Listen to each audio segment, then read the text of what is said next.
नमस्कार, परभणी न्यूजमध्ये आपलं स्वागत करतो। मी दिलीप बनकर। पाहूया आजच्या ठळक घडामोडी।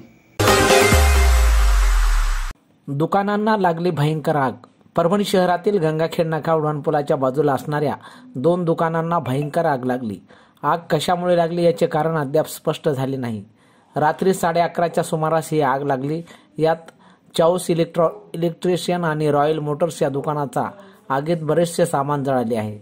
सुरुवातीला त्याच्या बाजूला असणाऱ्या एका झोपडीला आग लागली, त्यानंतर या दोन्ही दुकानांना ही आग लागली। वेळातच अग्निशमन दलाच्या गाडी दाखल झाल्यानंतर बऱ्याचशा प्रयत्नानंतर ही आग आटोक्यात आली।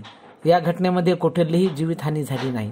गंगाखेड नाका अतिशय रहदारीचा रस्ता आहे। लागलेल्या आगीमुळे परिसरामध्ये मोठ्या प्रमाणामध्ये नागरिकांमध्ये भीती निर्माण झाली होती। ताला